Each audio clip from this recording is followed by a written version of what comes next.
2 weeks ago, we had our property group meetup in the Gold Coast. 400 of you came. Thank you so much. Here's the recording. We go through state by state, city by city around Australia, and I give you my thoughts on each location. And here's a quick tip. There are 2 locations, especially in Victoria and New South Wales, that I talk about that I've not talked about before, that clients are starting to buy in. And so if you watch this session, you might be at the bottom of the cycle, right at the right timing in terms of capitalizing on these locations for your next investment property. In the session, we also did Q&A. We heard from some of our community members, including clients, about their property investment journeys. There was nothing to sell, that you couldn't even buy my course, because this was not one of those dodgy, scammy seminars. It was a genuine group meetup, amazing community vibe where everyone was learning from everyone else. If you missed it, watch it now or listen to it right here. Be inspired, learn, grow, and succeed. Thank you for being part of the community, even if you weren't able to make it. If you want me to come to your city or town, leave a comment below where you live, wherever that may be, and wherever I get the most comments, I'll endeavor to come and do a free group meetup there as well. Leave your city or town in the comments, and thank you so much once again. Hit the subscribe button. Please put your hand up if you are part of the YouTube community. And please put your hand up if you don't even know who I am and you're roped into coming by your friend. I'm so sorry. I apologize. There's a lot of pressure on me to deliver, so thank you for coming. Sober driver? Yeah.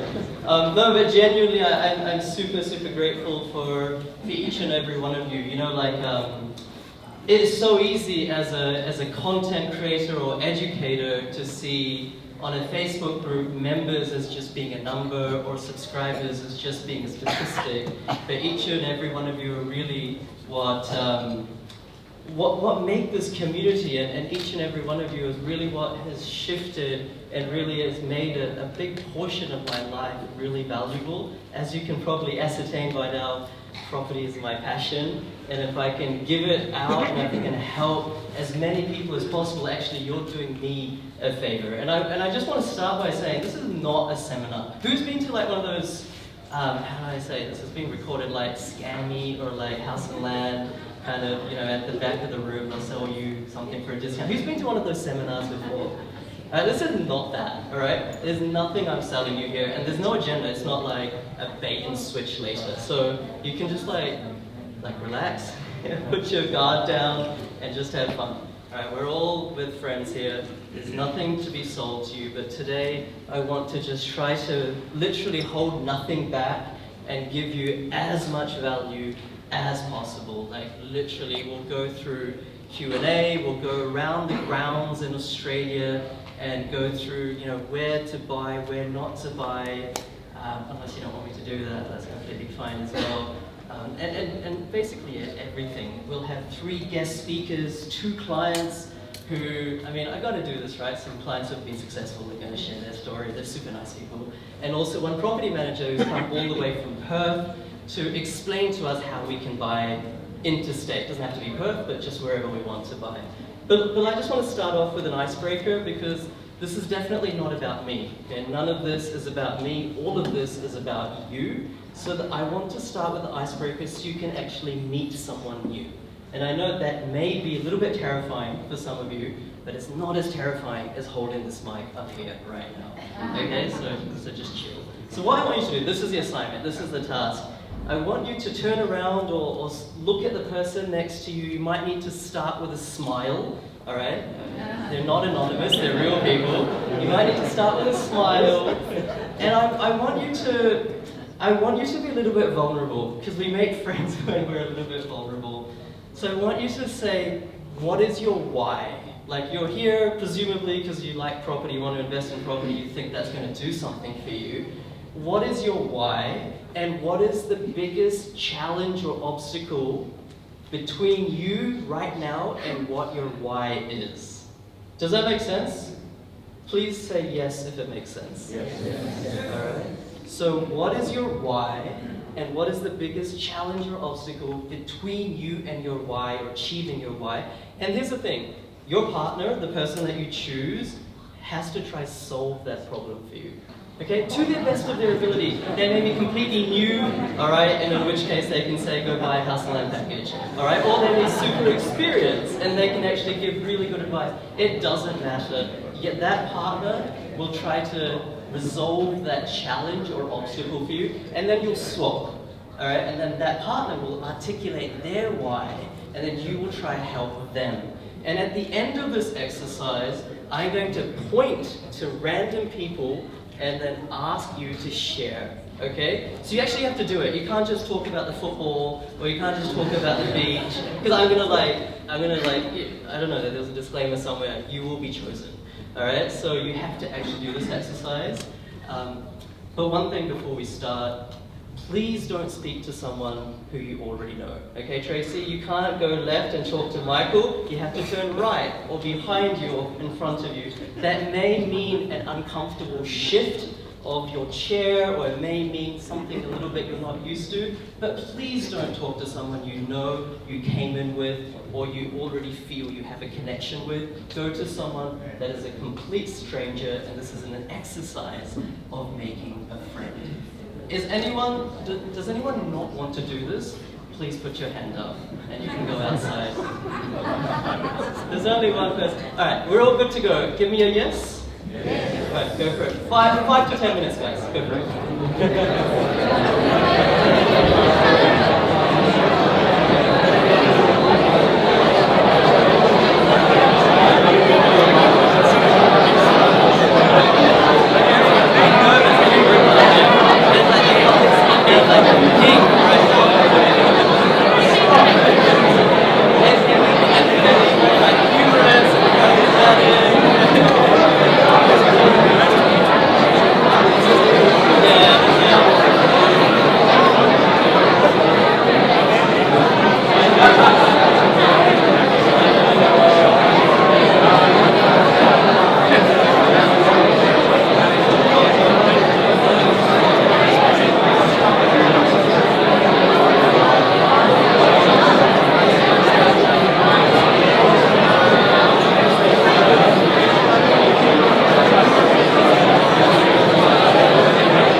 let's wrap it up.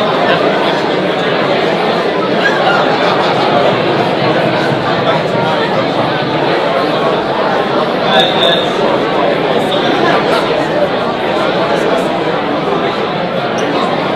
Okay, alright. Sounds like a sleep. Alright, that's enough, guys.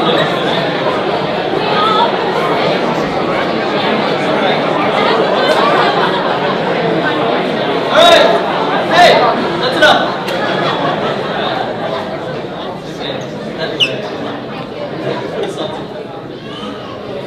Alright, I just have a quick announcement. The bathrooms are actually over here, so some people are going somewhere else, but the person just told me that they're in fact over here. Alright, I just want to say one thing. I really appreciate the person who has brought their child here. This is not me being facetious, I really do appreciate it. And all the parents that have brought their children, it's so amazing to see, because you know you couldn't find a babysitter, you still managed to come, and you're so motivated. So I think that's actually a really incredible thing. So let's just give a round of applause for all the parents.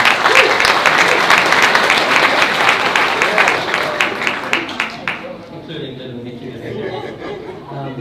Alright, so finding your why is so important, and it seems like real woo-woo, and it's like, oh, just tell me which suburb to invest in, right? That's how I talk about this shit. So, but honestly speaking, that is what takes us through the long-term property journey. You know, we're all different. I'm different to you, you're different to me. We all have our individual desires and needs. But if we can't find from ourselves what we really want and what we stand for, then we ultimately will just lead sort of unfulfilled and passive lives. Do you know what I mean? So having this burning passion about anything is super, super, super important. And having a community is so vital as an ingredient for that. Because I might not have a huge passion, or I might not have a huge why, but if I associate with people who have that, then that rubs off. And so I really do feel, I'm gonna mess this up, but I really do feel that when it comes to community, 2 + 2 = more than 4. Right? If that math is correct. There's so much to be said about that. But I just want to take a quick poll, all right, and then we'll go into what those discussions and what the feedback was. I just wanted to raise your hand for a quick moment. Let's start. If you've invested interstate before, please raise your hand nice and high. All right, so I said like 10-15%. Please, you can put your hand down. Please raise your hand. This is a bit cheeky of me if you're a client of mine. All right, there's not enough hands up in the air. That's fine, we'll get there. Please raise your hand. Of course, you can put your hand down. Please raise your hand, and this will be interesting, if you have 1 investment property. Please keep your hand up if you have 2 investment properties. Please keep your hand up if you have 3 investment properties. Please keep your hand up if you have 4 investment properties. You know, you guys are showing off. Please keep your hands up if you have 5 investment properties. Talk about vanity, right? Keep your hand up if you have 6 investment properties. And these are the people to blame for Australia's housing. Terrible landlord. I hope you get my humor, I'm joking.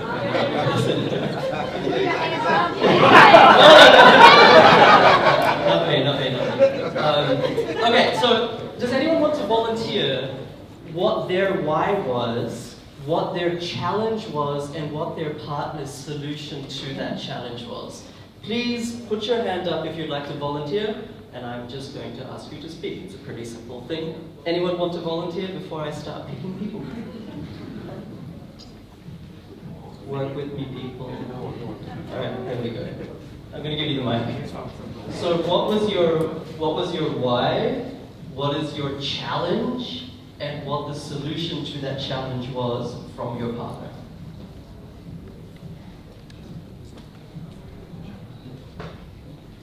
Hi everyone. Hi. My name's Ewan. my why was probably just to break the cycle of not being able to, not to be able, but not being able to break the cycle of poverty that we grew up in. Sort of coming from a third world country, coming into Australia, there was no expectation of us really achieving anything other than work hard, try to survive. And I thought that maybe with property I could break that cycle, because no one in our family line or generation have ever done that before. So I thought I would try to do something a little bit different. That's my why. Obviously there's many whys, but that's the one that I truly resonate with. What was the challenge? The challenge at the moment is borrowing capacity or serviceability. We've hit a wall. It's not a bad thing, it's a good thing, because it's just making me think of other ways of actually getting over that hurdle. We didn't really get too much further than that because we couldn't find a partner to conversate with until Trinity popped in. Everyone turned around. So we didn't get to an answer on how we can actually achieve that as yet. But sorry, what was your name? Trudy. Trudy had a good one. She's hit a the roadblock at the moment is the market's hot. Supply is very low, and getting in contact with property agents is a challenge sometimes. The only advice I could probably give you is keep at it, keep going. We not the first one, but we bought one just recently, and we got knocked back about 20 times before we landed one. And my brother-in-law Josh, we did the same for him. We got knocked about 10 to 12 properties before we landed one. So you just got to keep calling the agents, just got to keep at it. Even ones where properties got under offer, but for some reason it fell through, probably finance or something, and we were able to snag it up. So just keep at it, guys. Thank you. I'm really inspired already. And a quick tip, not that anyone can give these tips, but in terms of borrowing capacity, it's possible to see if you have even any conserved or preserved, like let's say 400k borrowing capacity preserved, you can start buying in trust. Now, of course, everyone's different. You need to talk to your broker. But if you start buying in trust, then potentially there's a way to keep that 400k preserved for subsequent properties. Otherwise, if you have hit a wall, no borrowing capacity left, then it may be the only idea to sell that into a trust or sell it entirely if it was more ages ago and it's done. But there's no perfect solutions, and of course everyone's different. And in terms of hot market, I mean, I can't, there's so many different tactics and strategies by which we can be successful in a hot market, but I feel you, like it is a hot market and we're all struggling. It's the hottest that I've ever seen because there's hardly anything for sale, and it's a record low amount of listings, basically ever in Australia. And so I think those who persevere, who don't FOMO, but those who persevere and really do, make it their mission to buy X amount of properties or whatever their goal or strategy is, they'll be handsomely rewarded in the future. So please persevere. Don't take it personally when a real estate agent doesn't treat you nicely, or don't take it personally when you get rejected. Like a great example is there's always enough properties for everyone. You just have to. It's just harder than 10 years ago. That's the case. But that was fantastic. I want to ask anyone else. Anyone else want to volunteer? I'm going to have 2 more people. Okay, here. What's your name? So the question is, what was your why? What was your challenge? And what was the solution to that challenge from your partner? Thanks, Vijay, for this opportunity, and for meeting in person as well. Me and my wife consider it was our master at home in Thailand. So on behalf of my wife as well, express our gratitude.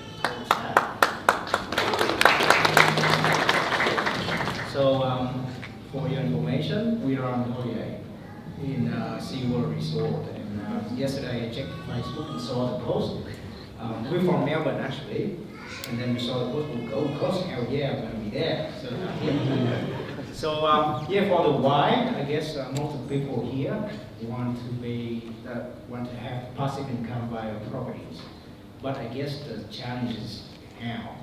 And I think you can alleviate the challenge by paying for PK's course. Because after this, you will pay a big commission.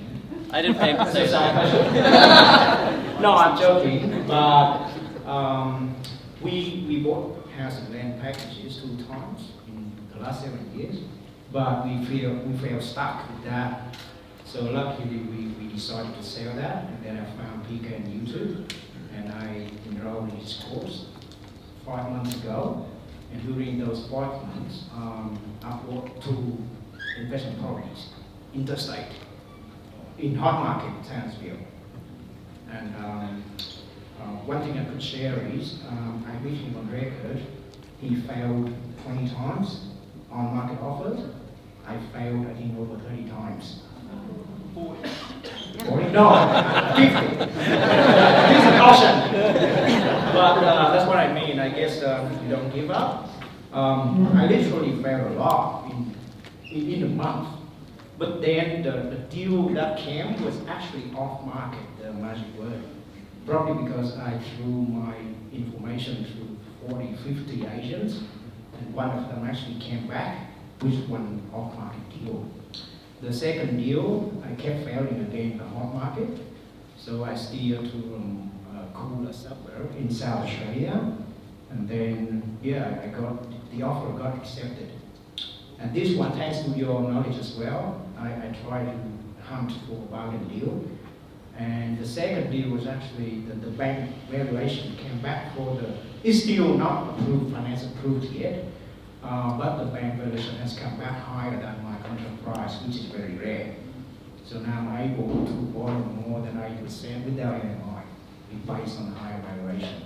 So I guess my advice is don't give up, enroll in this course. I think it's worth it, because the knowledge sticks to you for your life. And yeah, keep failing, then you will succeed one day. Thank you.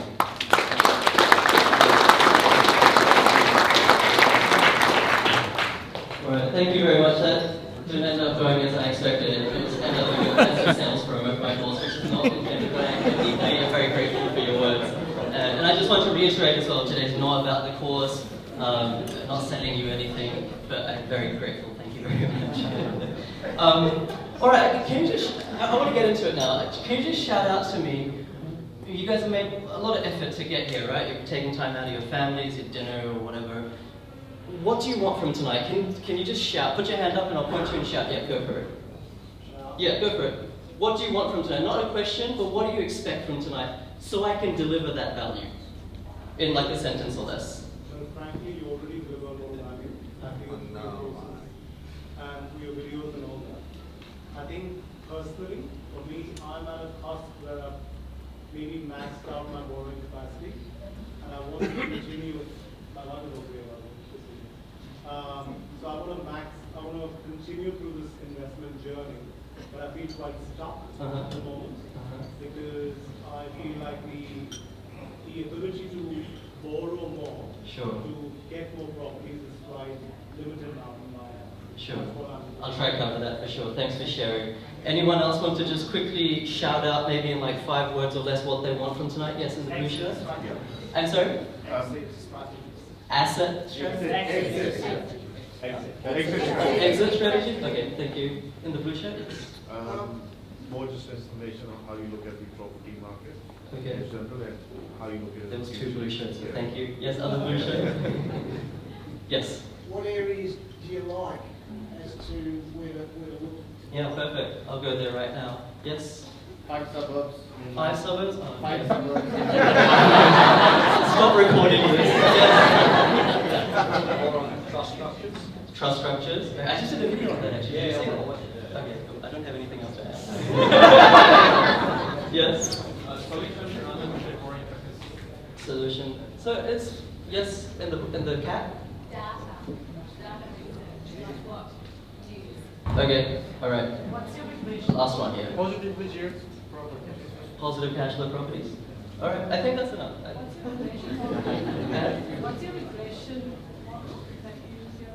You honestly want me to go through my regression model? How do you base your thresholds on? Okay, that's it. Maybe you'll win. All right. Well, that gives me enough because I just want to honor your time and make sure you're actually getting the value that you came in for. Let's start with going around Australia and my humble thoughts on different markets. Is that okay with everyone? Yeah. Can I get a yes out loud? Yeah. All right, so let's start with Melbourne. All right, who thinks it's the right time to buy in Melbourne right now? So this is really interesting because I genuinely think it is. And see how contrarian that is? All right, so as of this month, I think that there are some good opportunities. My clients will kill me because I'm talking too much about the stuff that they want. But on the north side of Melbourne, I'm not going to give you suburbs, but on the north side of Melbourne, you can figure it out. There's, let's say middle ring, so not like in Woodward, but in middle ring Melbourne, there's starting to become a strength of data in a series of 6 to 7 suburbs, all right? Now, of course, as time goes on, that cluster gets bigger and bigger and bigger. Just like when we started investing in Perth in 2021, there was maybe a handful of suburbs, and then the wave or the tidal wave came and more suburbs came into that mix. So buying in Melbourne right now is definitely more high risk than buying in Perth or Townsville or Mackay or Gold Coast or Brisbane. But it could pay off for those who have higher risk thresholds and want to be a little bit early, right, and not have that competition. So I think that's very important to note. Of course, the state economy, the state of the state budget is very weak in Victoria. They've reduced their land tax thresholds, which means that any property there basically negatively geared, all right? So that's the reality. I don't want to someone who talked about positive cash flow, I'm just spitting the truth, okay? Everything is basically negatively geared. But for those of you who can afford $5,000 a year in the hole every year, then that is a good opportunity. And remember, rents go up according to the market levels, interest rates oscillate up and down, and so over the long term it becomes positive cash flow. But you have to take everything that I'm saying and apply it to your individual circumstances. But Melbourne has been in the doldrums for a long time. Of course, a lot of suburbs have gone up a lot because of the COVID boom. What hasn't? But because of what happened around the lockdowns, etc. in Melbourne, Victoria in general has a lot of potential, but it could be a start-stop type of thing. So don't say PK mentioned, it's North Melbourne and I didn't make 100K in 6 months, okay? Because I don't think you will. This is very, very early bird, but it's exciting because it's the first time we've invested in Melbourne for over 3 or 4 years. So I think that's worth sharing. If we come down to sort of Adelaide now, Adelaide has had, so up to about 2018, Adelaide had about 10 years of almost nothing.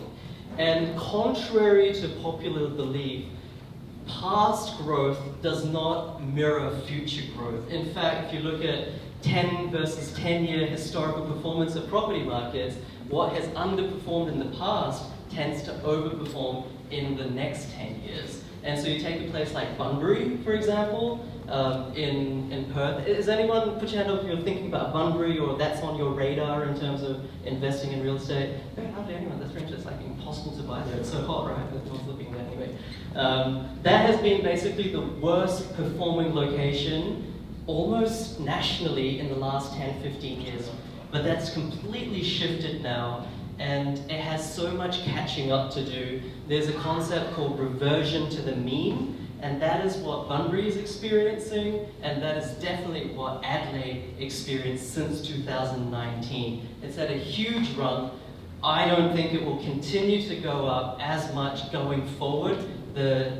Property markets are like ships.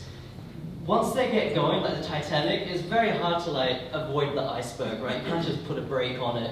But Adelaide is definitely, I don't want to say heading towards an iceberg because I don't think there's a big bubble or a crash, but it's starting to show signs that it needs to slow down. And of course, the biggest enemy to any growth is price increase itself, because that is the handbrake of affordability. Does that make sense? I want you to connect with these points.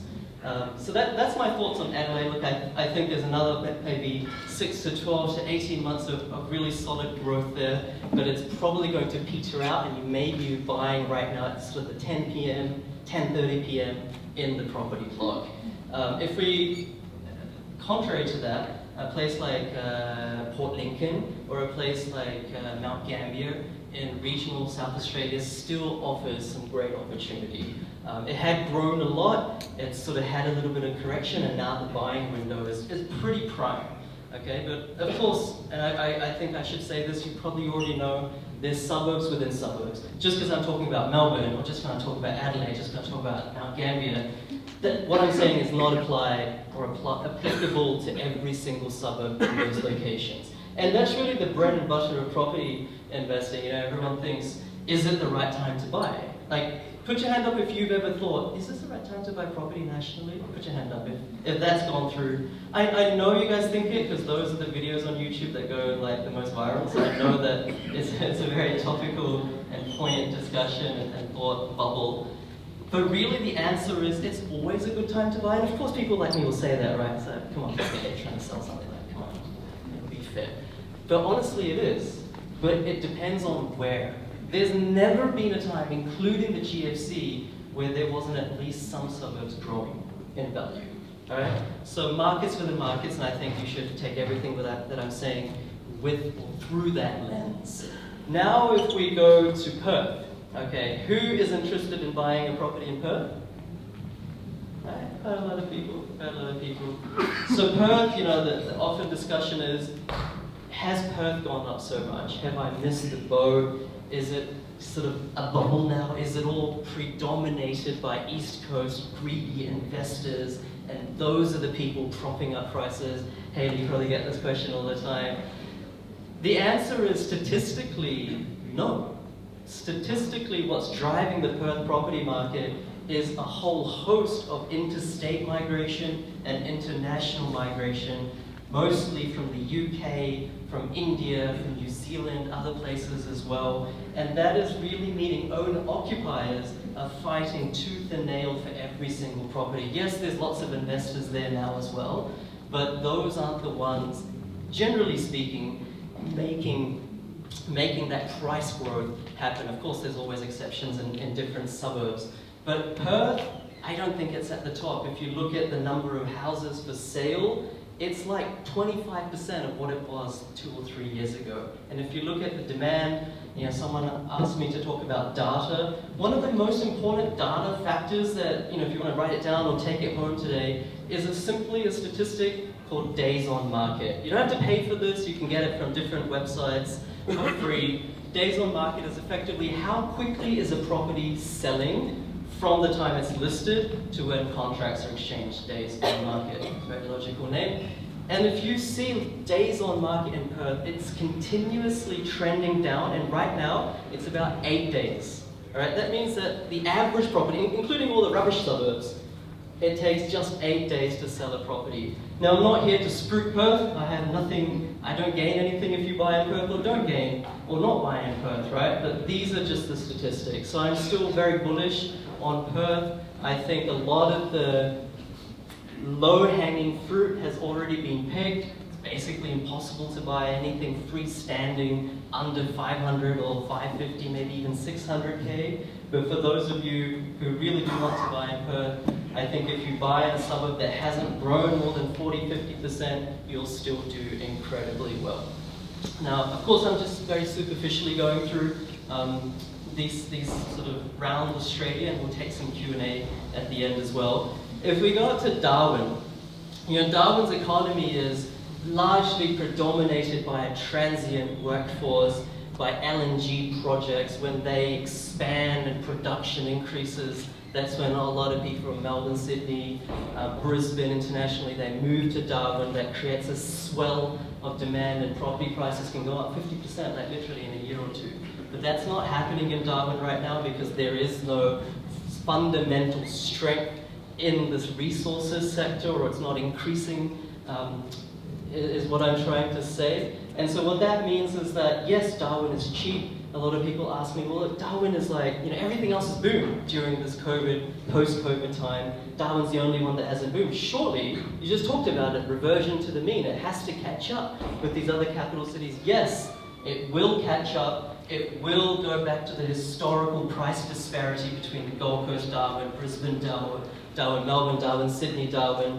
But that price disparity will only converge when there is enough stimulus for prices to start rising. Just like Brisbane.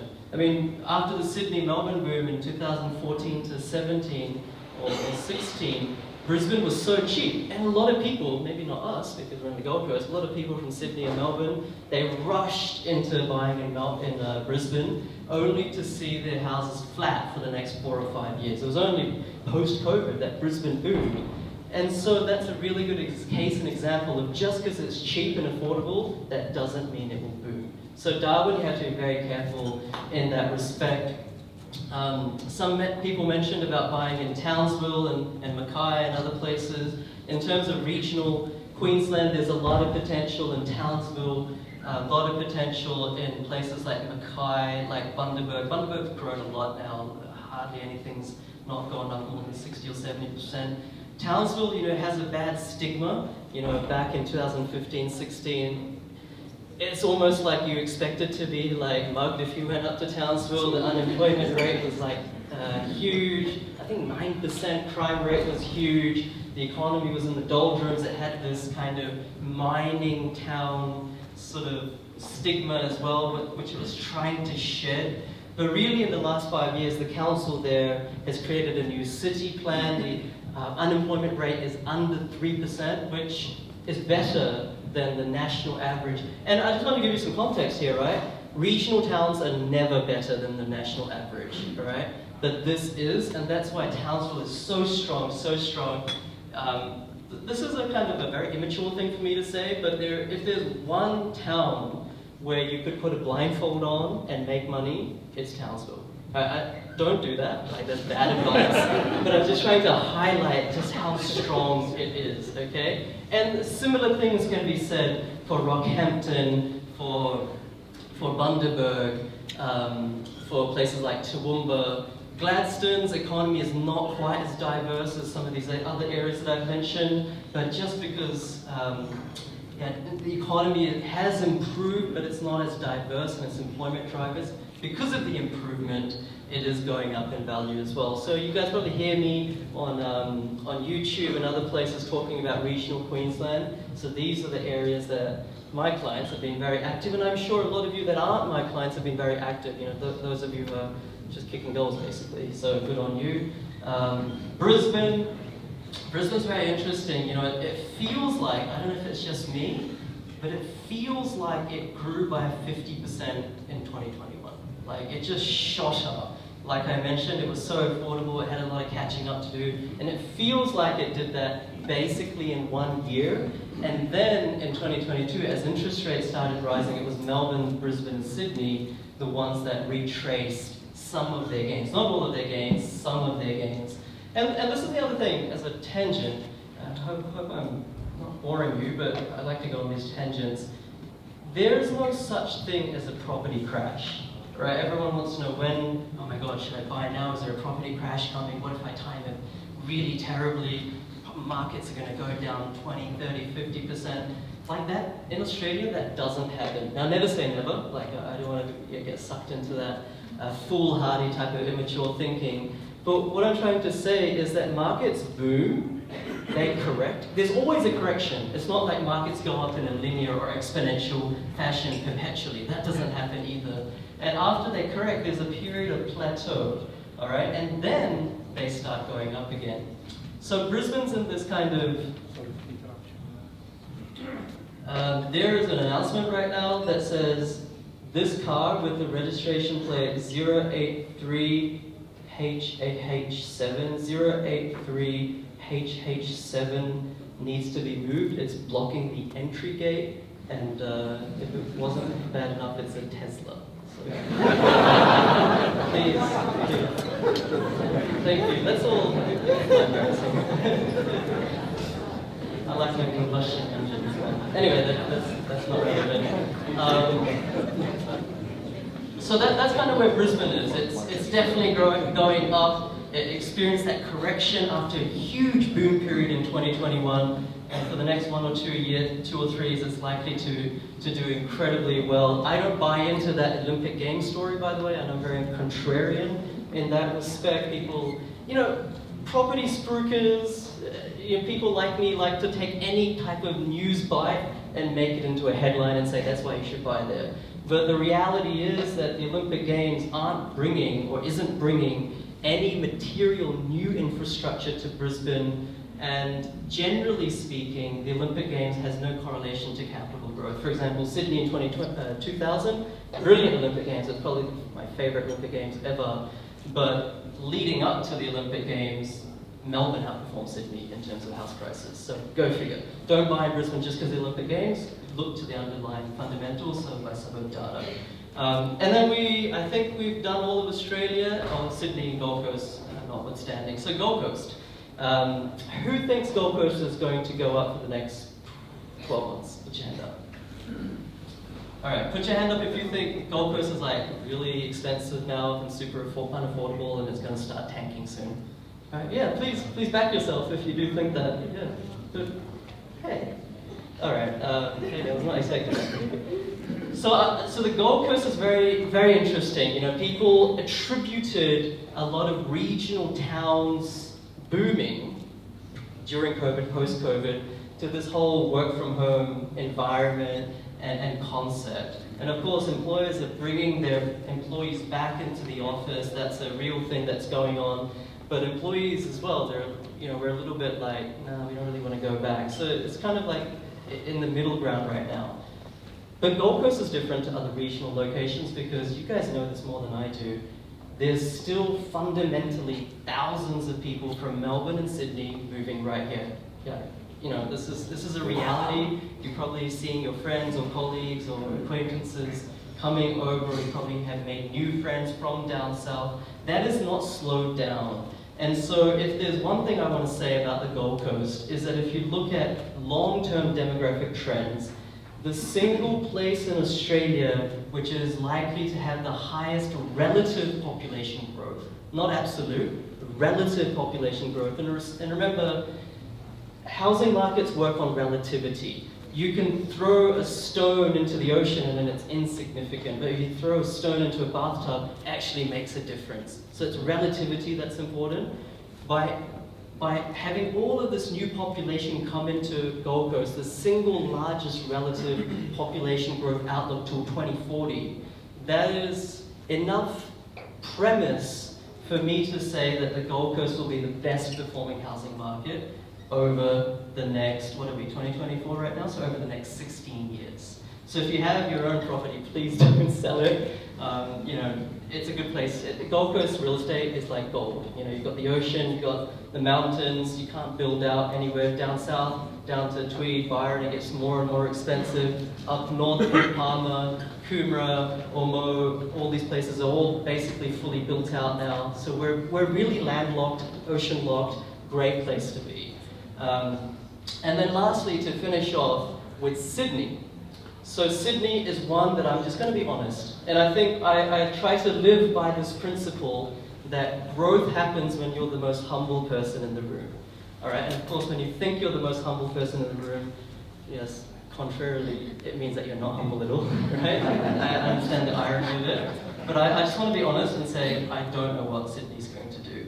It's super unaffordable, right? It takes on average 55% of a person's household income to afford mortgage repayments. Rent is basically the same in terms of unaffordability. Yet, Sydney's still growing, even with these, relatively speaking, higher interest rates. So, I don't know why it's still growing, and my hypothesis, if you can bear with me, is because, and this is a really, hopefully it's a complex concept, but hopefully I'll try to simplify it down. You see, you've got a bell curve, like a normal distribution curve. Like if I had a piece of paper, I'd do like a half or semicircle. And in normal times, in terms of income and wealth, you have most of the people in the middle, a few people who are rich and a few people who are lower socioeconomic. All right? Are you with me so far? All right. My hypothesis, and this is backed up by a bunch of demographers that I've been speaking with, is that, and this is not a good thing by the way, Australia's distribution of wealth is now skewing to the right and to the left. So those who have assets have experienced asset inflation and they've become more and more wealthy. Those who don't have assets, and by assets I mean largely real estate, are in a big way priced out of the market, especially in Sydney. So that left-hand side, the lower socioeconomic side of the spectrum is starting to beef up, and the middle class is being evaporated. And this is what happens in every postmodern sort of Western democracy. At some point, we're catching up to what the sort of dynamic is in, let's say, the UK. We're catching up as Australians to what the dynamic is in the US, with inequality getting bigger and bigger. And so coming back to Sydney, my hypothesis is that there's so many people now that are of course on the left, but also on the right. Australia has the highest amount of millionaire immigration into the country, even compared to places like Singapore, Dubai, UAE, etc., etc. There's so many, people on that right-hand side, those who are well off, that in Sydney, the property market is no longer dictated by the average person. And that's a terrible thing, because I think as much as we're property investors and we have our whys and we're trying to get ahead through this asset class, I genuinely think we should always have Australia as a priority in terms of social issues, in terms of just being a good person and having ethics. And, we can't change this individually, but this is what it is. All right, so in the future, this evaporation of the middle class is likely to exaggerate and exacerbate, and we have a choice for ourselves which side of that equation we want to be on. And that's kind of like a difficult thing to say in public, especially if you know my background and my thoughts on negative gearing, which somewhat contrastingly, I'm actually not a huge fan of negative gearing. So it's for me to say these comments are not whimsical. All right? I genuinely believe this is bad for Australia, but that's the reality of the Sydney housing market, and that's why it's bucking the trend despite interest rates going up, affordability at all-time lows. So I'm getting some announcements here. No, that's okay. This is your house, so I have to respect it.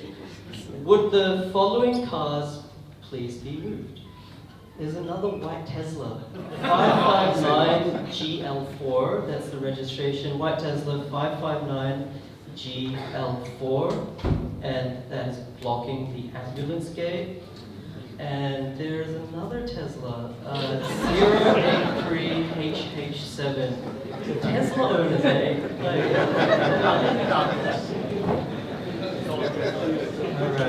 All right. So I hope that was useful. I'm just gonna check the time. It's 7 o'clock. I'm gonna go through Q&A at the end, but hopefully that gave you a bit of the around the ground. And I want to say that this wasn't like my opinion. Like, my opinion is worthless. It's no better than someone else's opinion. There's 27 million property experts in Australia, but this is what the data is suggesting, and I'm just trying to basically be a mic for that. All right, so thank you for your rapt attention. I appreciate it. There's no need for clapping, but go for it.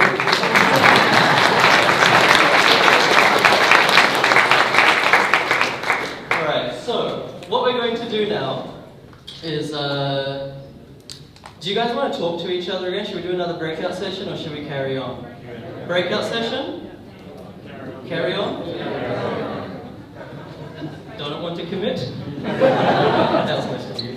All right, let's carry on. So what I want to do now is I want to invite my very good friend and tennis partner, Andrew Shihata, up here. He's actually a client of mine, but he's not going to talk about the course, and I've already briefed him not to do that.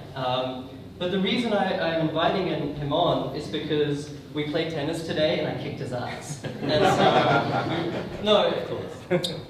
We're going to talk about his fears of why not to invest in property when he first started. Because I know a lot of you out there will be very new to property and you'll be like, Like honestly, there's so many things that, oh, what if this goes wrong, what if that goes wrong? PK, you always paint a rosy picture, everyone paints a rosy picture, but what about these worst case scenarios, etc. So Andrew's going to share, and he's just going to share from his heart because he's very successful. He's bought multiple properties now. He lives in Sydney. He's come all the way to this event from Sydney on a very cheap Jetstar flight. That's good. 60 bucks. 60 bucks from Sydney to Gold Coast. Yeah, that's pretty decent. Yeah, without further ado, please give a big round of applause to Andrew.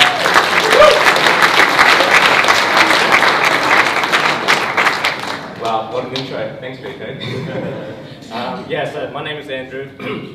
I am a client, also part of PK's team as well, so I help out doing various things. And yeah, it's a great opportunity to be here today just to, I think, give you a bit of my experience when it comes down to property investing, how I started, and I guess how I felt during certain periods of buying property. And there are a couple of key things I want to talk about today, mainly more about like the fears that I had when I started, and I think many of the fears that you might have, especially as newcomers and new starters here today. And one of the stats that PK kind of brought up today, just by looking at the room, was roughly 10 to 15% of people here have bought interstate. So that means around 85% of us haven't. And so imagine this. Imagine you buy a property interstate, sight unseen, you haven't inspected it, you haven't set foot on it, you don't know what the neighbourhood is like, who your neighbours are, and you settle on that property. Isn't that daunting?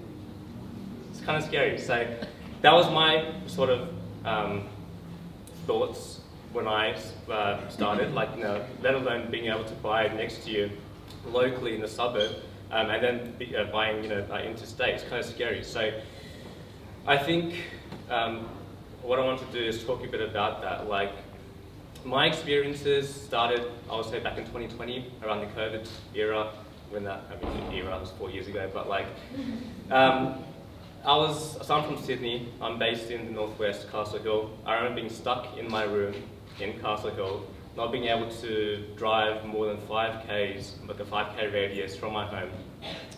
Yet, I was looking at purchasing property in South Australia. So, right, the idea is like, I can't leave my house more than 5Ks, but yeah, I'm buying property 1,000 Ks away from where I live. And for me, that just signaled something. That was my aha moment. I was like, wow, I can buy a property interstate. This is pretty powerful. And like, I think the two key things for me that I've learned is, firstly, due diligence. That is the most important thing. So you wanted to make sure that you understand your suburbs. You know what suburbs you're looking into, why it's a good suburb, and you need to have conviction that it is a good suburb before getting into it, and same thing with the property you look into as well. So you want to do your due diligence as well when it comes down to assessing the right properties. And the second point is you need to have the right team around you. So, for example, you've all heard PK say, we want a high-performing property manager amongst other team members as well. And I think it's quite instrumental, in building out your portfolio, in having that confidence, and ensuring that you have people on your side that understand what you're trying to achieve as investors. And that was the key thing for me that allowed me to kind of look interstate, is having a right team around me. And so I think a lot of you resonate with that just because you haven't bought interstate, and it's kind of scary, but there is definitely light at the end of the tunnel. So the second point is mainly around, I guess, the current weight of the economy, right? So everywhere you look, the news, media outlets, it's all doom and gloom. It's all, inflation is high, the cost of living is high, entering a recession, or maybe not really, but like, it's kind of scary stuff, right? So imagine you're ready to invest. You've got your savings, you have your equity locked in, ready to go, but interest rates are sky high, right? 6 to 7%, or 8%, whatever the case is. It's kind of scary, right? Like, what happens if you can't make your mortgage repayments anymore? You're putting, or say the tenants leave the property, all your money is being drained away. And I think maybe the best analogy that I could think of was, it's kind of like walking on a tightrope over a canyon, I guess just waiting to misstep into financial ruin. but probably not that bad, but like it's bad enough, and it's kind of scary. So for me, the way I see it is like interest rates are kind of like a tide in a way, so they kind of ebb and flow.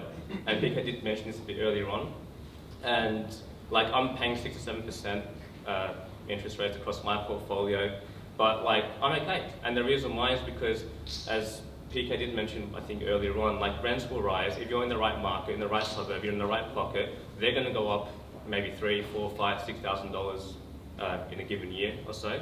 That'll take us from neutral, put us back into positive cash flow territory. And I think that's when you start to feel a bit more comfortable. And yeah, so these would be my 2 points that I think are quite pertinent as a new investor and something that I kind of had to learn. And yeah, hope you guys got some value from that. That came to chat at the end of the meetup, and yeah, thank you.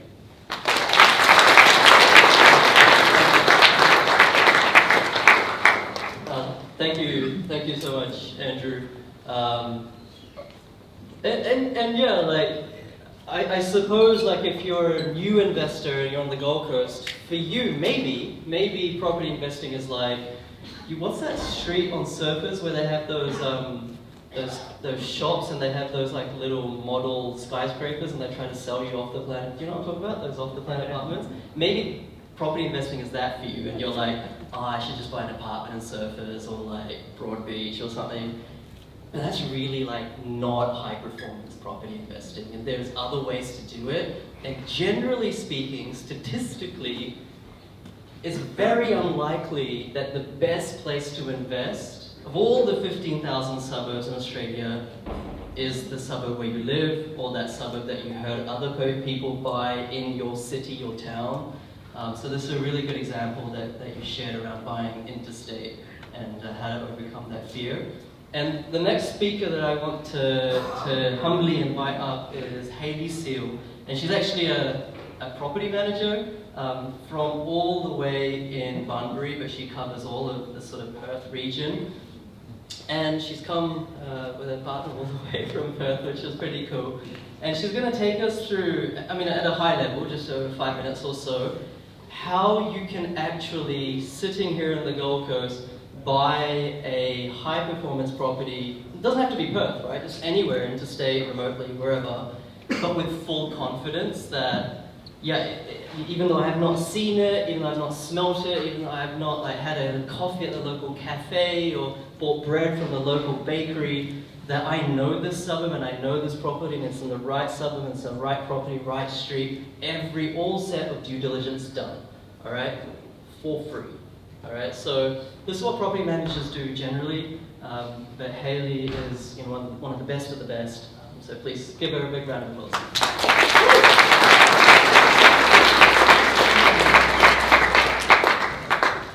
Hello, I'm nervous, so if I stutter, come tell me after and I'll explain it again. I've come over from Perth to sort of give you an idea of how it works, investing in property sort of without a buyer's agent, and PK's course, and we can teach you guys.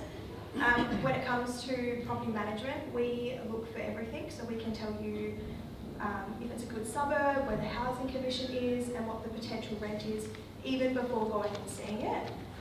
Once you have found a property and we've done that for you and you're ready to go and have a look at it, but you're over here and we're over there, we go through, do a complete video walkthrough for you, and then take photos of any maintenance, anything else that needs to be fixed prior to renting the property out. That way you have a full understanding. If you're ready to go and you want to jump in, you know what you're looking for and you know what you have ahead of you after settlement. Once you have an offer accepted, we stay with you through that process, and once a property does end up settling, we go and do the final sales inspection for you, so you don't have to worry about anything, you don't need to get on a plane to fly over because we're doing everything for you. Then I don't manage them personally myself, but some property managers do. So then the property will come on to a rent roll and we'll manage it there, from there. So that's the rundown of that side of things. I'm sorry.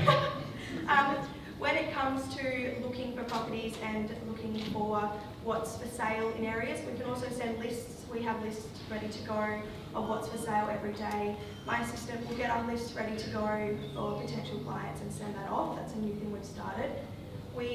Any property manager can do this. Not everyone does it for free.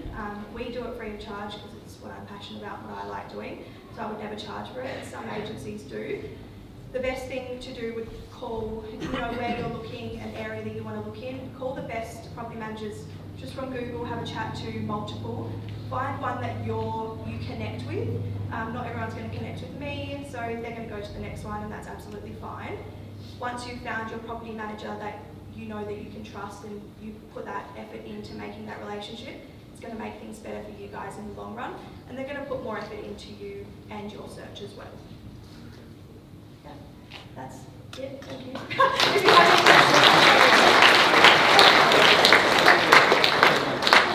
questions. Thank you, Hayley. And I can't stress enough, of all the people that are in your dream team, like for a property investor, like mortgage broker, property manager, who else is there? Conveyancer, building and pest inspector, quantity surveyor, etc. I might be biased, but I genuinely think the property manager is the most important. They're all important, all right? But the property manager is the most important because they're one of the few that have no skin in the game. Like when you're sending a property to a person like Hayley, and you're asking her to inspect it for you, and you don't know it. You're like half a world away if it's in Perth, right? She doesn't get anything out of like telling you a lie that yeah, it's good. Like she's not making any money, right? Or if she does tell you a lie, I'm sorry, Hayley, I don't want to use you as in this example. If she's fibbing and she's like covering up some maintenance issues and actually someone's got the drainage problem and this and that, then in the tenure of her managing that property for you, which is 10 years, 15 years, 20 years, 25 years, that lie is going to come out, and it's not just going to bite you, but it's going to bite her, because she'll have the problematic tenant, she'll have the problematic property, she'll have extra maintenance that she will need to organize. So see how, there's a saying, I don't want to claim credit for it, someone said it much smarter than me, but they said to find where the money is, you have to follow the incentive structure. And anyone who's incentivized to sell you a property, take them with a grain of salt, but anyone who has a long 10-year relationship with the property and has no incentive to sell it to you for a quick buck, that is someone you have to have on your team, and that is how you can buy interstate with confidence and calm and all those C words, like cool, calm and collected, all that sort of stuff. So that's very, very important, and I think people like Hayley and property managers, they're underutilized. They've got real estate licenses, but they're not a real estate agent. They're not selling you anything. And I just really encourage everyone to find good property managers and expand your horizons beyond just the Gold Coast for high performance property investing, especially diversification as your portfolio gets bigger and bigger and bigger. So thank you very much, Hayley, once again. The last guest that I want to introduce is one that I was excited about all of them, but I'm very, very excited about. Her name is Townhouses, and she's come all the way with her family, lovely family from Melbourne. She's actually brought her daughter as well, Nikki. Hi Nikki, sorry to embarrass you, who's on the iPad up here. She's just 10 years old. But I just thought it was so good. She is a client of mine, but once again, she's not talking about the calls or trying to sell it. That's not my vibe here. But she's transacted 9 properties, and she's just like, she sends me properties, and I'm like, I don't think this is going to work, and she makes it work. And she just, there are some people who just take life by the scruff of the collar and just make stuff happen. And so she's someone like that. So she was coming up to this event just as an attendee or a guest, and I said, like, you're going all the way from Melbourne, why don't you speak? And she's not used to public speaking, and so she's very, very nervous right now. And so I just want you to make her feel really welcome. She's going to share her experience and give her tips and tricks, especially in renovating. But please make her feel less nervous with a big round of applause.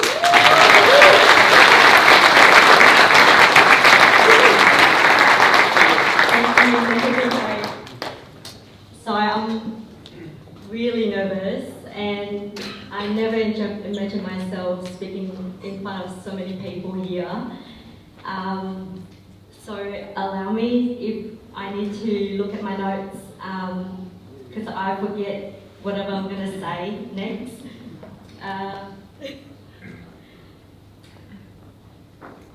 So first of all, I want to say thank PK for the opportunity today. It's really challenging to speak in front of so many people here. I was terrified when he asked me to speak, and I still said yes. Yes, PK, I'm coming, but I don't know what I'm gonna say. And as you can see, I'm really nervous and my hand's shaking, and but yes, I'm coming, and I'm gonna take my family. I'm gonna challenge myself because I want to grow. I want everybody to know me. Came from Vietnam when I was 17. I don't know how to speak English. I came to study and start my new life here. As you know, it's really hard for 17 years old and from a poor country to come to Australia and start.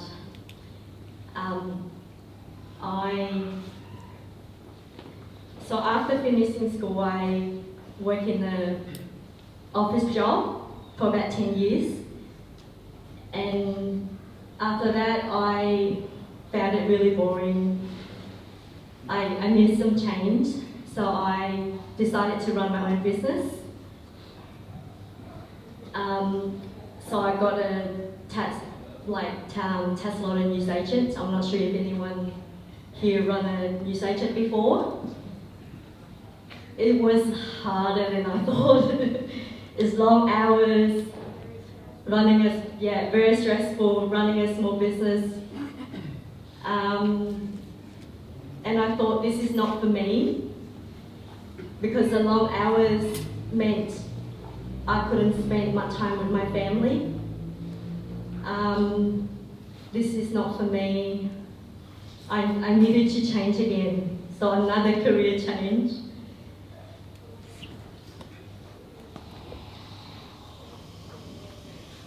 I found PK when I was COVID, and then I didn't know what to do, so I found PK on YouTube and I started his course.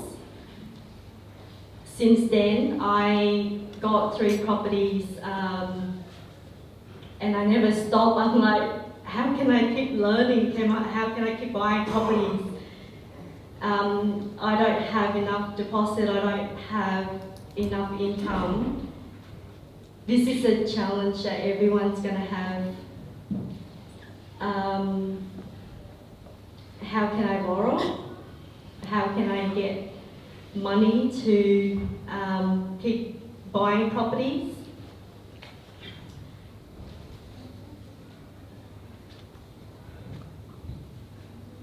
So a bit of about my property purchase. I purchased my PPOR in 2006, and after 3 years the property gone up.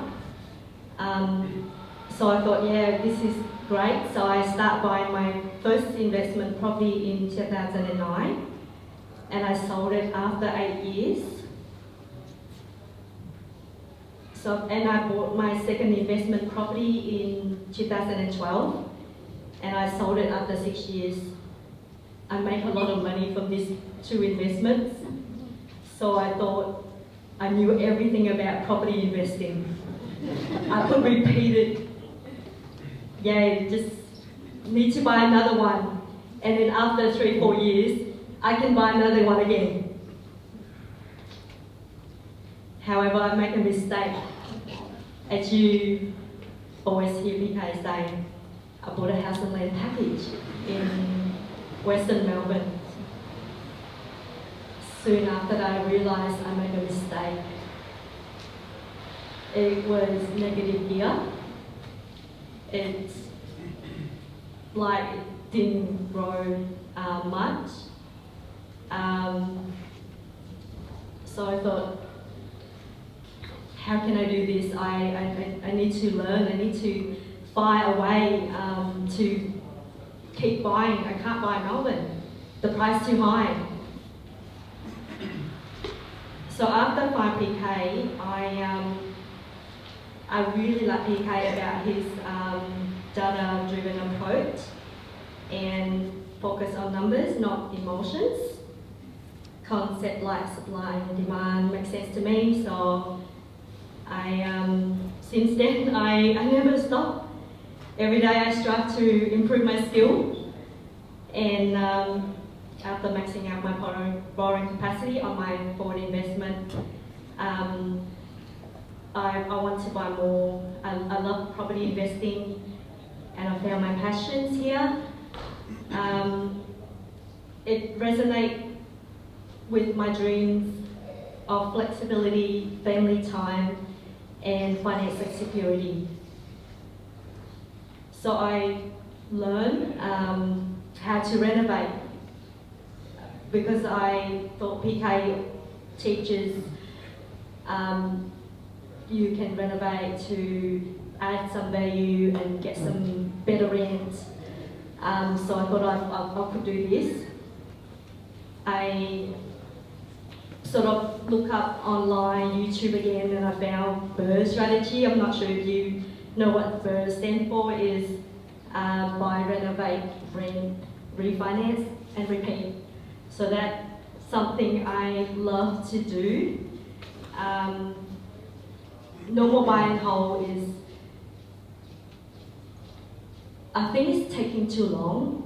I'm not patient, and I really love to keep buying property. I think if you want to accumulate equity or something, you have to wait for at least a year or so. You can draw the equity out and rebuy it again, and you can save up from deposit. But this BRRRR strategy helped me buy within 6 months. And I thought, this is crazy, this is so cowboys. That's what I kept saying to PK. I want to do this, I think I can do this. I've done one. I've learned how to renovate.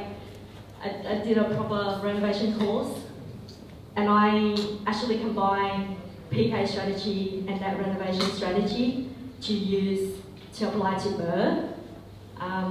I love this. It's more active strategy, not like passive, everyone was saying.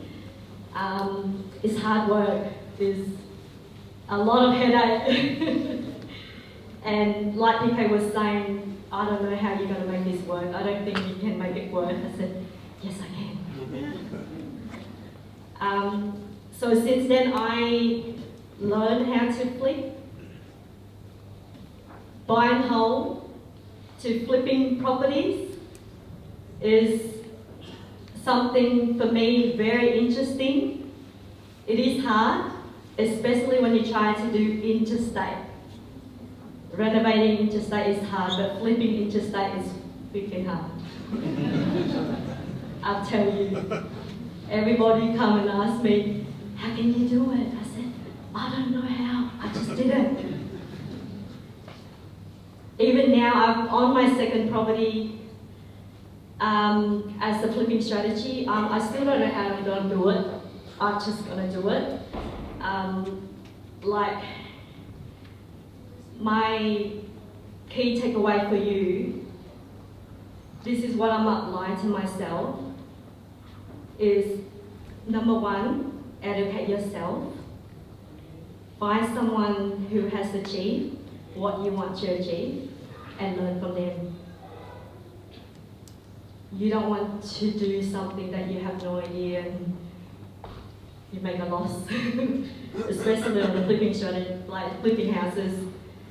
You don't want to buy whatever and then don't make any money after 6 months. Number two, take actions. I love this because this is me, as PK always say, wow, she's going in. I think just take baby step. Baby step towards your goal, and it's every day, is really powerful, I think. My husband always reminding me to show up every day and don't take no one for an answer. I think people usually get stuck with challenges like, I can't find property, I can't borrow. But if you keep looking for a way, you will find it. And number 3, mindset is key. Work on your mindset, work on your personal growth. This is what I'm actually doing right now because I'm going backwards. I'm like, I've just done a deal, I've done a flip. Now I need to work on my personal growth. And to be honest with you, my journey hasn't been easy. There were challenges and doubts and moments of uncertainty, but through it all, I have really enjoyed it. And it's all about power of belief and discipline. So tonight I stand before you as a living proof.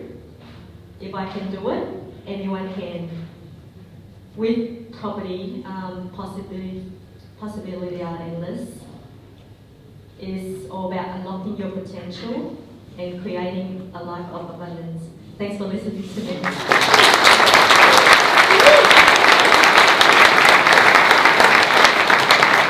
That was great. That was like an amazing speech. Please give it a big, once again, a big round of applause.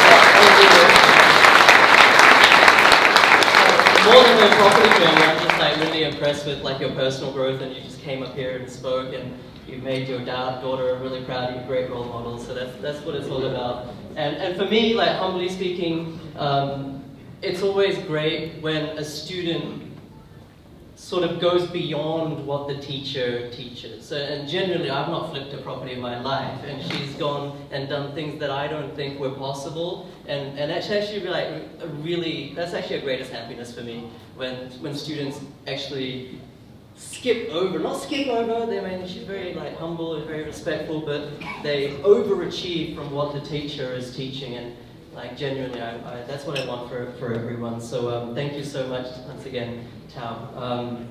What I want to do is we've got about, what's the time? What's the time right now?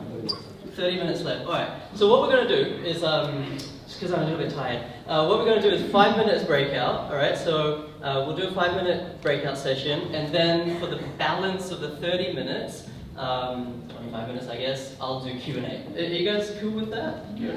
Kind of makes sense, right? Yeah. So, all right. So the breakout's not for you to just like go to the bathroom. If you need to go, you can go. But like the breakout is this. It's very structured. Okay, so keep with me. All right. Don't lose concentration. The breakout is I want you to once again turn to someone that you didn't come in with, that you don't know, and you didn't already speak to in the other session, the breakout session we had. Someone brand new, all right? You might actually have to stand up and move, you know, God forbid, to some other location to find that person. Someone you don't know, and I want you to ask them, what was the biggest mistake that they made in property?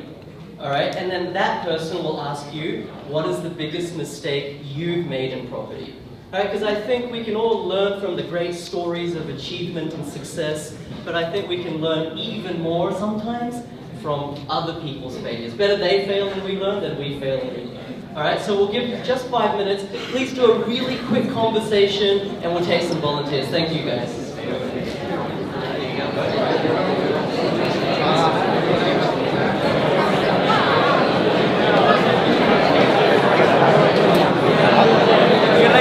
Just turn the chair around, that's it.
Alright, let's get back into it. We've got about 20-25 minutes. And so for these last 20-25 minutes, we'll do Q&A. And I'll just wait until everyone is quiet.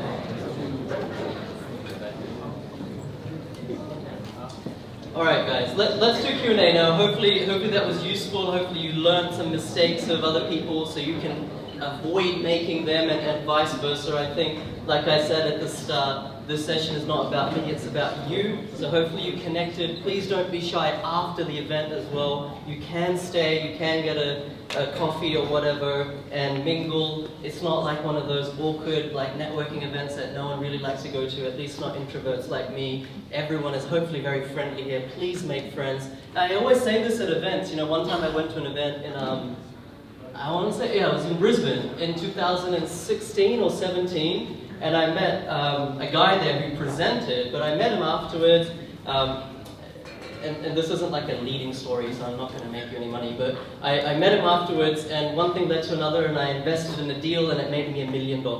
That's a true story, so what I'm saying is, don't come to me, of course, I'd love to meet you all individually, but there'll be people in here who are super successful, alright, and they're actually really nice people and want to pass the love on. So please stay at the end and get to know each other. That's what community is all about. But let's do some Q&A for the last, what's the time right now? 20 minutes? All right. So Gold Coast time, 35 minutes. We've got that. All right, let's do it here. First question. I'll go through these at a pretty quick clip, so the questions can be fairly swift as well. So I will sum up my question a bit. So I also check like internet. Yeah, I think it's a good idea. Like we are talking a lot about Australian market, but like I also check like international markets like Spain, Montenegro, European markets, and also US. Like when I check, I realize Australia is not good in terms of like cash flow. And this is also what I would like to ask you. Like, what do you think when you compare international property market? Like in Spain, I check in 10, 12 years it pays off the property. In US, even sometimes 4 or 5 years. In Australia, if you are lucky, 20 years. So, and then I am really wondering why people are still buying in Australia. Just for capital growth, or like this is like really my question. Like, why don't they go and buy in Spain or US, like even cheaper? Like, this is my question. Like, just for capital growth, or? It's a great question. We should just all go home, right? If you have calls, please let me know. I'm in Spain. Spain sounds nice, you know, Mallorca or whatever. But honestly speaking, I can't profess to be an expert in all these other locations. But each country has its own economics of property investing. For example, we mentioned the US. US, generally speaking, there's 51 states. I mean, there's markets within markets, but generally speaking, US provides terrific cash flow. All right. So cash flow is like you can get 9% yields, 10% yields, 11% yields, sometimes net. Here it's gross in residential. So why on earth like buy here? Why not go there? I mean, the obvious answer to that is foreign exchange or foreign currency risk. That's an obvious one.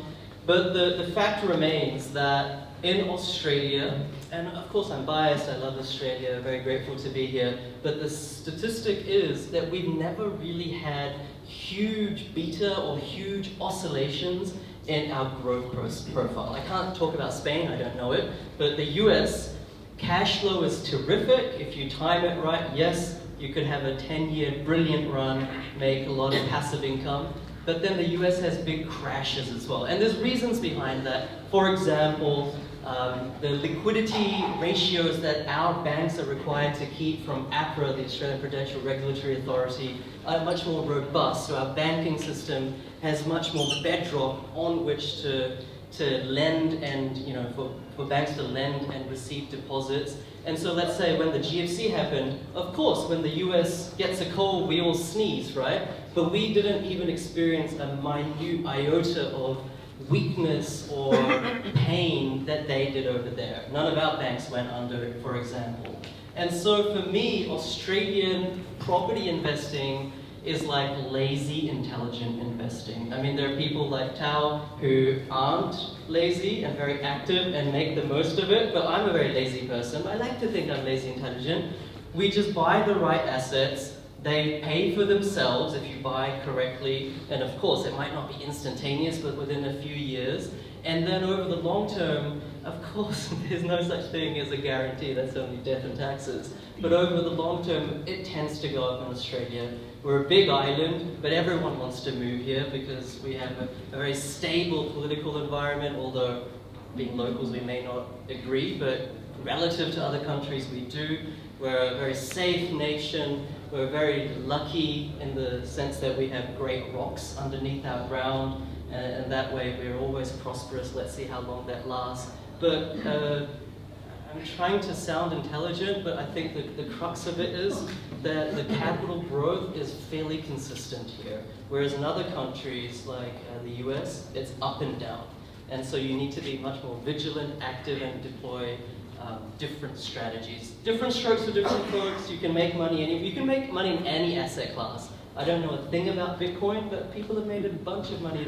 You can make money anywhere, but for me, Australian real estate is my asset of choice because it's as blue chip an asset as you can get globally anywhere. And that's a fact if you look at the volatility and the standard deviation of risk. Hopefully I did justice to that question. Next question.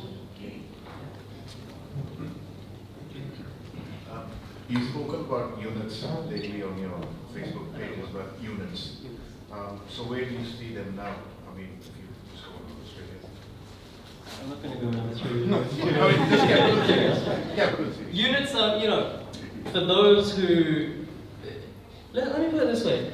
Experienced property investors seldom buy units. Now, of course, there's always exceptions to any rule, but the fact is that it's really land that appreciates and buildings that depreciate.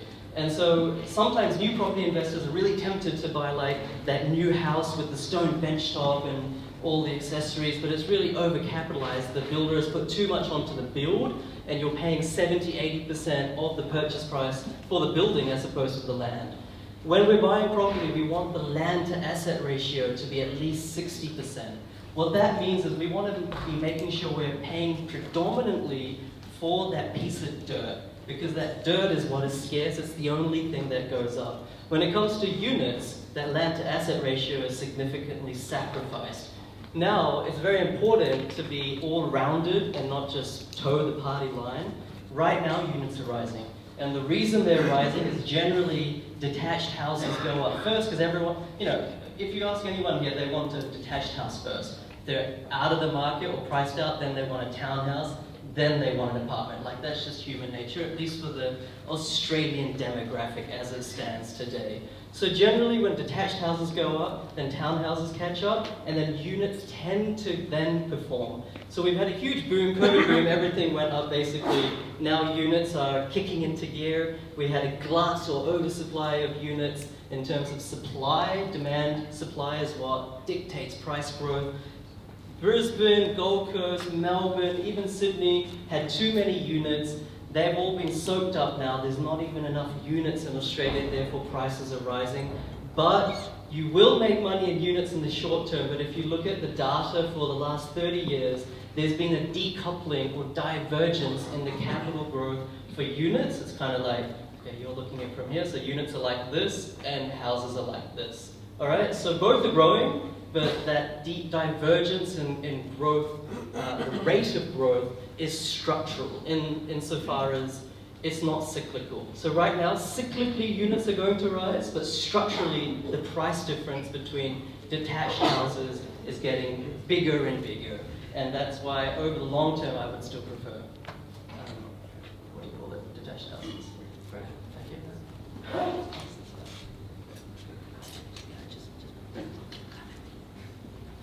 Thank you. Just building on that last question, like we talked about Sydney earlier and just how expensive it's getting over there. Thinking about like the affordability constraints and sort of getting to a point where even high-income individuals can't really afford like a freestanding house in Sydney. Do you see a case for maybe a boom in the townhouse market or something because of that?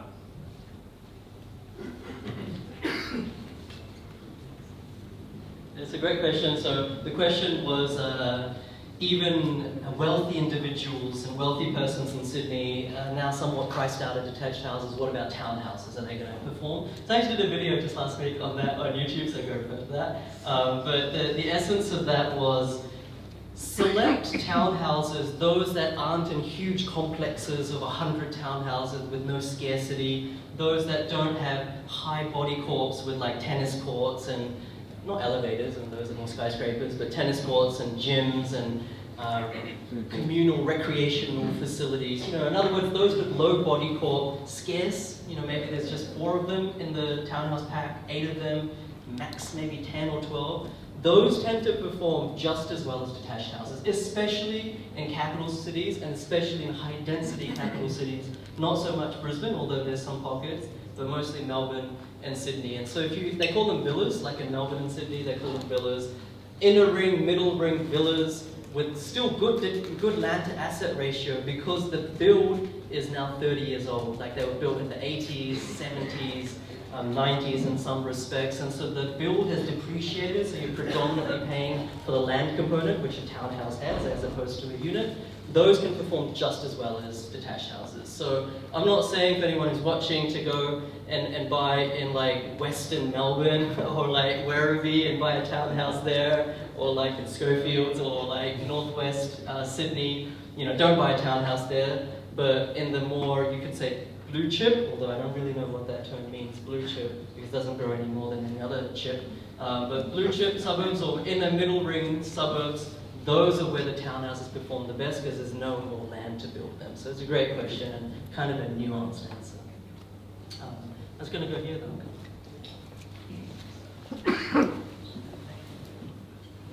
Hi. Thanks, Vicky.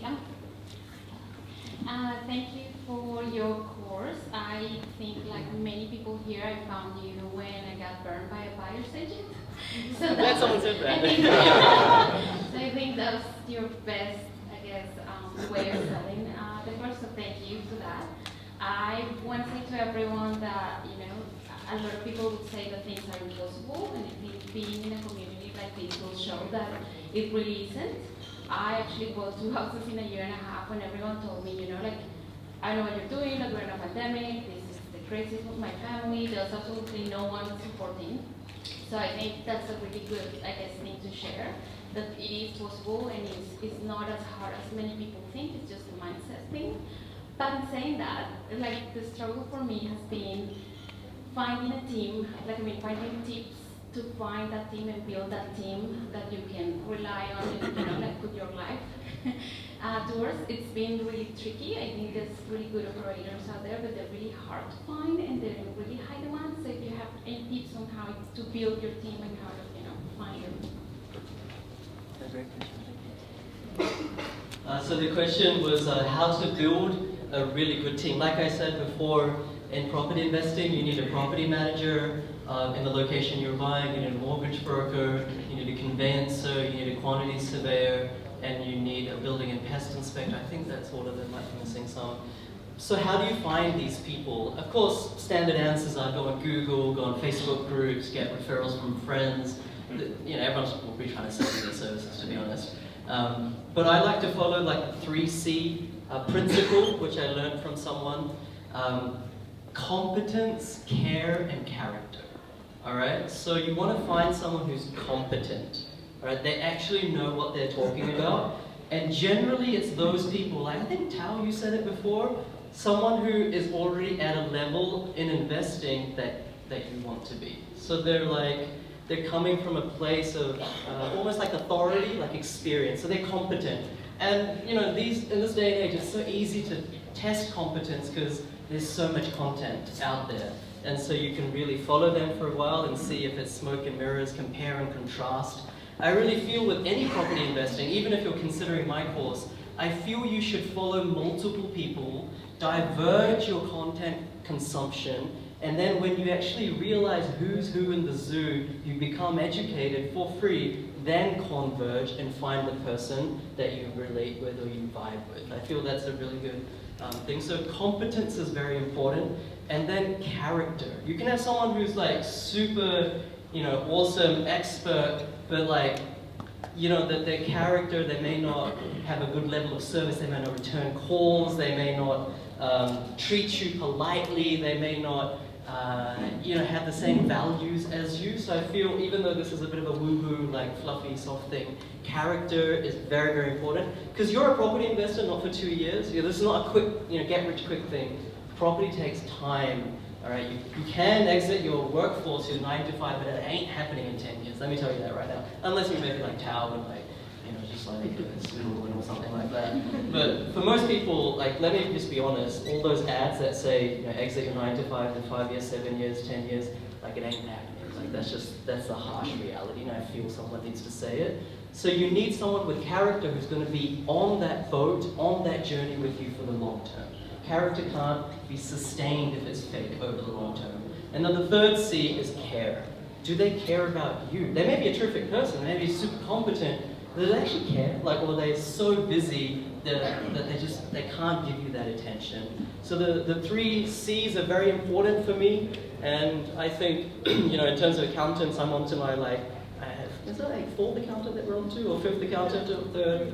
So it's like, you go through people, and then when you find someone, you stick with them. So I know it wasn't like super specific advice, but as principles, I think they're very important. What's the time? Okay. Next question. I think you. Thank you so much, Peter, for this opportunity for meeting you live, first of all. And yeah, with your course, I have got a bit of gist of what exactly I'm doing. as a first-time investor, the basic rule that we have all learned is like, don't want to enter into the mistakes that you are these days now sharing of the mistakes that you made while you started your journey. But that time and this time is completely changed. The time when we were looking at investing, like started somewhere in last July, and till now I couldn't source any property. I was fighting hard, I was looking in for where everybody's investing, started reading all the books and everything, but couldn't find anything. But in the current scenario also, I'm like struggling with finding the right property. So as a first-time investor, what exactly should be our strategy in, and do we start with the hot market? Do we start with the cooler stuff that we looking for? And just to add on, are we seeing our master and teacher on Netflix soon? Thank you very much for the question. I won't answer that second question, but the first question is, yeah, if you're using data, things like days on market I went through before, stock on market, which is a supply side metric, and I can tell you about these in more detail in the future perhaps. There's about 35 metrics where we can very easily, I mean, I don't think it's rocket science, you can easily identify what is a hot market, i.e. demand is so much more than supply, skewed towards demand, or what's a cooler market. Demand is a little bit higher than supply, but like the Northern Melbourne suburbs that I was talking about. And hot tip, I don't think I've mentioned this before, like Bendigo, you know, it had a huge run, it had a correction. It might just become this right buying window for Bendigo as well. Even places like perhaps around Tamworth and regional New South Wales, places like Maitland's in, near Newcastle in New South Wales, all of these other areas are starting to show potential. Now, once again, please don't go off and buy there just because I made this like soundbite. You have to do your due diligence and the right suburb and street and property, etc. But my point is that there's always cooler markets where if you're like, all right, I know that if I buy in, what's the Bunbury suburb that's super hot right now?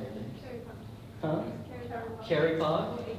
Eastern or Carey? I know if I buy in Carey Park in WA, in Bunbury, just south of Perth, I'll make $50,000 equity in the next 3 months. I know that, right? It's like almost a guarantee, but it's so bloody hard to buy there because there's like 1 million people trying to buy there, right?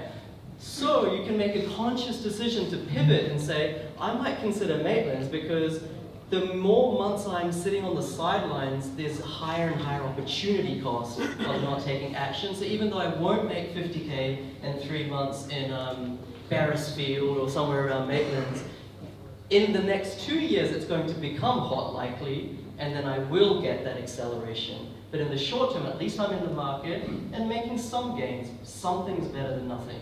So I think, you know, of course we're talking money, and with money, a sense of greed, and we're all humans and it's human nature, but if we can curtail that greed and be a bit sensible and at least get in the market, having a property is better than not having a property, provided it's an application. Is it? Hopefully that makes sense. There's another one here? Yeah. Lovely to meet you, mate. It's, I often hit you up in the DM, so it's Jason Gray, and I always appreciate your advice over the time. Hey, look, I'm a family man. I've got a couple of daughters. I had my principal place of residence here on the Gold Coast. Got a bit of equity in the home.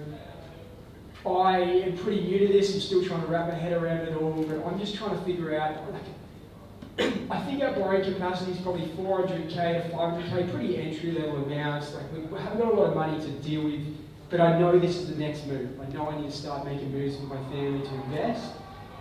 I'm just trying to work out, if you were me, minimal borrowing capacity, I don't even know if that's possible to work with. I know you're not a fan of units and things like that, but if you were just kind of entry-level amount, I watched your video the other day on Townhouses, so I was kind of like, oh, maybe that's a good move, the borrowing capacity is not there. Where would you, if you were me and you're just trying to enter in and invest, where would you make those entry-level moves? What is kind of the price point that you can enter into? There must be a certain point now where under a certain amount you can't actually take on an investment. Where is that? Thank you. Thanks for that question. A couple of things come to mind. So I think one thing that I just want to warn everyone is sometimes when we have limited borrowing capacity or budget, we have a tendency to say, all right, detached houses are beyond my range, I need to settle for units. Something is better than nothing. I literally just said that like 2 minutes ago, right? But something is not always better than nothing if you buy the wrong thing, right? So units, I spoke before about units. Even if you have under 400K, under 500K, you can still buy quality assets. You know, just because it's an expensive asset doesn't mean it grows more than a cheaper asset. There's no correlation of capital growth versus price point. It doesn't exist. So that gives us some hope.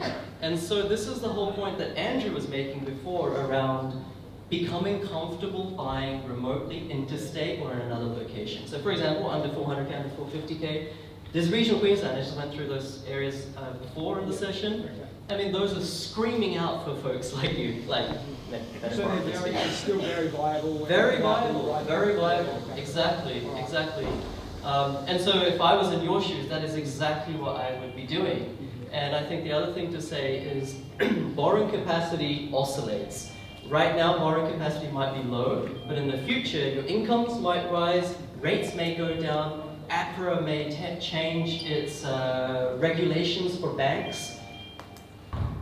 And, where's that come from? Okay, there you go. APRA might change its regulation for banks and therefore loosen up the lending criteria for APRA-regulated banks. Therefore, everyone's borrowing capacity goes up. Things happen. And so I think sometimes we get into, not you per se, we get into this like notion of like, oh, I've already got like 2 properties and how's Tao getting like 9, I can only get 2 and this property investing doesn't work. But you have to be patient. I never got 4 properties in 2 months or 2 days or some ridiculous things like some of these people are getting, right? I was more patient. So I think there's something to be said about that. And then of course, working with a really good mortgage broker to preserve that borrowing capacity. The trust strategy, which I talk about on YouTube, it's not for everyone. I didn't do it myself. It's not my vibe. Like, it's too high risk for me. I'm not that sort of guy. But for you, it may be. And therefore, even though if you've got 400K, that 400K could get you 5 or 6 400K properties. Now, of course, you need to work with a good mortgage broker. Could be a house of cards with a trust strategy, right? There's downsides, but that's where you have to educate yourself and make the right moves in terms of your own risk appetite. But don't sit on the sidelines thinking that I can't buy, because you can, 100%. All right, maybe one or two questions. We can over here.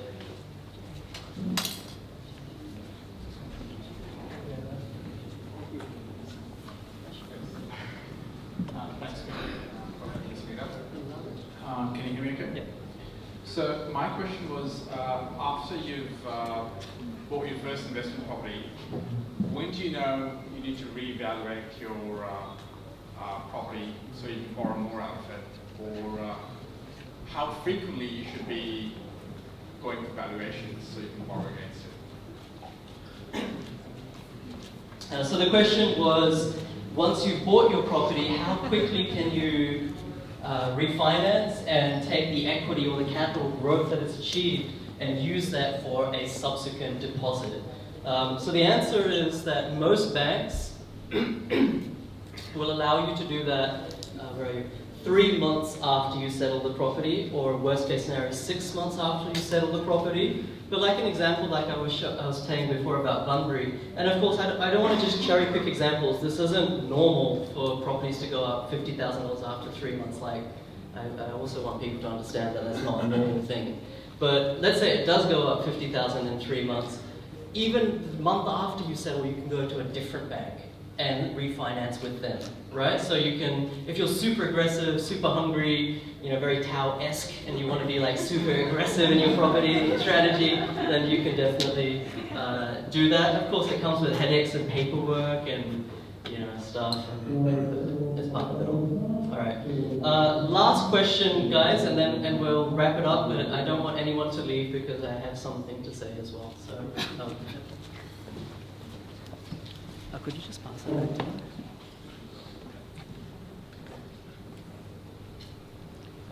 Hello. Thanks so much, for taking time, and you didn't have to do this, but you've done it for people. from whom you don't have any benefit at this point in time, right? Just a question which is related to me, so I'll just ask that question. Is, if you had, say, 550, would you buy in the northern suburbs of Melbourne, or would you buy in Townsville?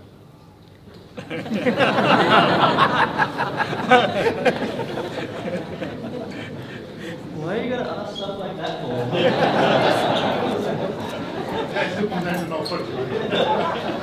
You got a contract you need to sign tonight, right? I don't like being put on the spot like that because I'm being recorded, and then in 5 years' time there'll be like Reddit threads on this. And anyway, please put your hand up if you think you should be buying in Townsville under 550 as opposed to North Melbourne. Put your hand up. Alright, and put your hand up if you think you should be buying in North Melbourne for under 550 versus Townsville. Alright, we live in a beautiful democratic nation.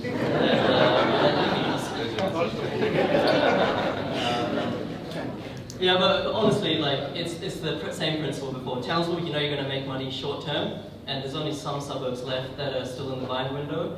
North Melbourne, higher risk, it could be start, stop. We could be having this conversation in 2 years' time, and it's like, PK, it's only gone up $10,000, like what the hell? And so you get the vibe, right? Alright guys, we'll wrap it up there, but I just want to say one thing, because I don't think any speech is sort of complete without like a Steve Jobs kind of like quote or story. So I want to introduce Steve Jobs in this. I want to try to make it as motivational as possible. So just kind of imagine like, I don't know, like some nice instrumental music behind us right now. So when Steve Jobs was younger, when he was I think he was like a teenager, early teens or something, he was in America, and his dad, he was a nice guy, his dad said to him, Steve, please paint the front picket fence, the front fence in front of our house. And so Steve said, all right, we got the paint, he got the brush, and he went off and he painted the fence, and his dad came and said, well, have you finished? And he said, yes, I finished. And his dad said, but you've only painted the front side of this fence. You've not painted the inside, the one that's facing the house. And Steve said, yeah, because like no one's looking at that. Like everyone else is only seeing our house from the outside. And his dad said, but son, we see that side of the fence. And so when Steve Jobs grew up, and of course he became the CEO of Apple, Macintosh, and he wanted to create that first Macintosh computer. I remember I was 11 in New Zealand and at school, and we got this computer. It had like luminous sort of green sort of back parts. I'm not IT guy, so I don't know how to describe it. And it was very cool, right? But before that was made, he went to his design engineers and he said that I want you to create a piece of art. I want this computer on the outside to be beautiful, like a Picasso. But on the inside, I want it to make me cry. I want it to be so precise, so artistic, so beautiful, such a piece of art that tears flow down my eyes. And the engineers and designers said, but Steve, like, no one looks at the semiconductors, no one looks at the chips, no one looks at the interior of the computer. And Steve said, but you and I do, right? And so the reason I want to share this story is that property investing makes us money. There's no doubt about it. Done well, property investing makes us money. And people in Australia or globally or wherever society can label us whatever they want to label us. But we're not doing it just for that side of the fence. We're not doing it just for the external of the computer. We're not doing it just to make money. We're doing it to actually fashion or paint the inside of the fence. We're doing it to improve the content of our character, because this is something that allows us to grow, like Tao said, and that was such a brilliant speech that she gave. But most importantly, it's what that allows us to achieve. We should, as a birthright, as humans, be able to do what we love with the people we love. And anything, any system, any structure, any politics, anything that removes that ability is not just. And so therefore, I'm a firm believer of painting the inside of the fence, making sure that the the beauty of the semiconductors is visible, as we try to aspire to make money, always keep that why. Why am I doing this? And for most of us, I mean, I personally don't care about a Ferrari, maybe some of you do. For most of us, it's about being able to spend time with my son, with my family, not to go on like first class to like, you know, Hollywood or whatever, but to be able to go every now and then, to be able to buy a house where we can grow a family, to be able to not have financial stress, and to be able to have the liberty to do things with ethics and freedom that I firmly believe, as citizens of the world, have a birthright to. And so as we're born, we don't have that because of societal constructs, but property investing is a vehicle that has allowed me to achieve it, and it can allow anyone here to achieve it in different respects, and I really want you guys to fulfill the possibility of your potential. Honestly, I don't care even this much if you do my course or not. I just want you to take action. And if that means doing it yourself, please do it. If that means using a buyer's agent, don't do that. That's a stupid idea. But at least do it yourself, all right? And so I just want to leave you with that. I want to thank you for coming. I want to thank you for being part of my Facebook group, for following me on YouTube. I am so grateful to be able to serve you. You guys have changed my life. And we're going to have a meet and greet if you want to meet me. Most of you will be like, I don't know about that, but if you want to meet me, we'll have a meet and greet there. And I just want to introduce, please don't go anywhere, I want to introduce my good friend Chris, if you'd like to come. Chris. He runs this photo booth company called Open Booths, and he's done this completely for free. He's a super nice guy, and he's going to just take us through the logistics of how this meet and greet will work. And of course, I don't want to come across as someone that you must meet and greet. If you want to, then he'll explain how to do that. Can't give him a round of applause. That was awesome.